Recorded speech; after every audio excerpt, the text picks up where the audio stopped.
do that, you have to make improvements, and it all costs money. The Alsatian Oaks developer, to his great disappointment, has burdened that, has taken on that burden and taken on that risk. So I think that has actually worked out in our benefit. So the item here, is there any further discussion on this or questions? Yeah, I would just like to ask a question. I'm trying to sort of get the, like, talking to a 5-year-old explanation of this. So what we're doing here is giving Mr. Dickerson a certain amount of capacity that was created by projects he helped pay for. No. He didn't have any part in it. So is he paying us for the capacity Yes. we're giving him then? Okay. Yeah. He's paying about $400,000 for the water capacity alone, and we'll see what the sewer capacity ends up costing him, but it'll be in that range. It'll be something similar. And that's in the background information. It's the capacity of 50 living unit equivalents, and the reservation from the cost to him is $396,000. But this is out of the excess. So when the Medina Valley well was expanded, there were excess LUEs, living unit equivalents, that were created. So excess capacity. The city owns that excess capacity, and when we saw the wave of development that was coming at the time, again, back, mentally go back 2 years, and everybody said they were going to build houses tomorrow, right? We told the developers at the time, anybody who wants this capacity, it's first come, first serve. So that's the availability of it. And when you sign it, so that you also are agreeing to develop within a certain time frame. So it's not just reserving the capacity. It's saying we're going to reserve this capacity and we're going to develop within a specified time frame. So it kind of binds them to acting within a short duration of reserving it. And that's what he's done. He's taken advantage of that. Now, he's the only one that stepped forward and has actually cut a check and said, here it is. We've had others say this is what the capacity we need, but they haven't written the check. He's the only one that actually wrote a check. And Mr. Mayor, I do know it's in the background, but sometimes we get 10 lines of background, and I'm trying to figure out what's the one line. Yeah, it'd be nice to get it into a bullet point. I think that we should work on doing that. I think you're right. Great. Any other questions on that? Okay. Do I have a motion to approve the proposed utility services agreement with Crown Money LLC and MKT Investments LLC? So moved. Do I have a second? I'll second it. Any further discussion? All in favor? Aye. All opposed? Motion passes. Next item is discussion on comments received from Planning and Zoning Commission review of the draft development agreement policy. Just for a little bit of context, if you don't mind, Scott, I'll introduce this and then I'll hand it off to you.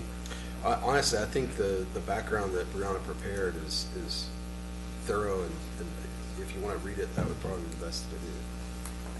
That's what I would do.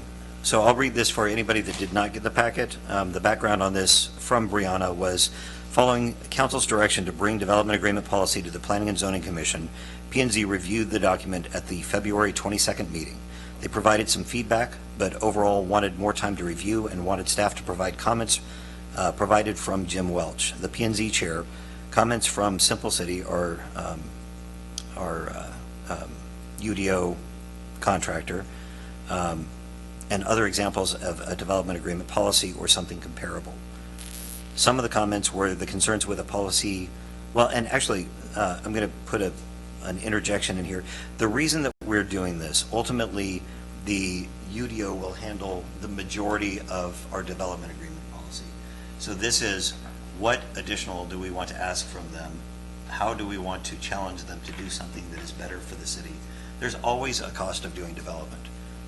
Every time you cover up another acre of good farmland, there is at least in my mind, there's a decrease to the quality of life. And so, and we have no control over that.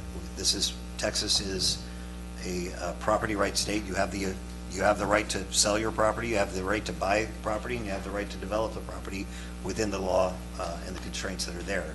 So The unfortunate thing is that there's been a lot of property that's been sold, and we've demonstrated that. If anybody would like to see that, we've demonstrated that over the course of multiple presentations over the last few months, how much of that is actually happening. And so we're having to deal with this. And so what we're asking is that as people come in, they want to do their developments, they're coming in to make money for themselves, and we want to make sure that they're doing something that doesn't, we're trying to minimize the impact on the existing citizens, and we're trying to challenge them to do things better than they would have otherwise. And so you do this through development agreements. So what we've tried to do is put together what are some of those standards that we would like to have them do, and that was captured in the document. This is kind of a stopgap until we have some of the ordinances in place that will help control some of this stuff. I think there will always be a need for a development agreement policy, because we will always challenge them to do more, to create more, to do things better, to positively impact the city where they're doing things that will detract from the quality of life. So that's the whole purpose behind this. We're trying to challenge them to do things better. What it sounds like some of the questions were, is it being too onerous? Are we asking too much of them, and it is unrealistic for them to actually be able to implement that? And so that's the crux of most of the questions. And coming from Jim, who has dealt with this in his professional life for a very long time, he's saying, I think that there's some of these things that are too onerous. There are things that people will not agree to and that will scare them away. And so we're trying to be very aspirational, and we're trying to challenge them to do much better. And he thinks that some of the comments have been, it may be too much that we're asking for. And the danger, if we ask for too much, if we are too onerous, then they have the right, all of these developers that are in an area where we previously had subdivision ordinance control over, now they can voluntarily and take themselves out of our ETJ, take themselves out of our subdivision ordinance, and the county has no ability to zone. They have very little ability to control what's actually happening. And so we're trying to do something that is, that's reasonable, but still aspirational. So there were some other concerns that were brought in here. So that's what we're going to be going through with P&Z. This doesn't necessarily need to go through P&Z, but we want it to go through P&Z because, to me, all of our boards and commissions, our Parks Board, our Library Board, our P&Z, these are all kind of, they're like secondary advisory committees. So they have a very specific purpose. And so I like putting these things in front of them, even if we don't have to, because it's the right thing to do. And it gets it further out into the public, and it gives them the chance to dig through this. So it's a big challenge, and I know that they're taking this on. So I wanted to, we were talking about removing this from the item because we didn't have answers on it, but I wanted to bring it to light to say we are looking at this. This is the progress of where we've been. We've had some questions come back from P&Z. We've had some comments come back from our consultants.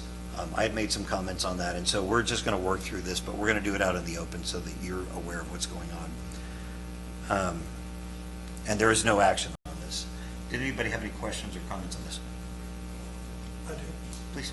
I believe that the design of this development agreement policy or outline is it's the beginning of a negotiation. And anytime you go into a negotiation, you go in the door, asking for the moon, and you work your way back to common ground with whoever you're negotiating with. So I realize that it may look like a lot up front, but it's basically just a first draft of what the agreement will look like ultimately.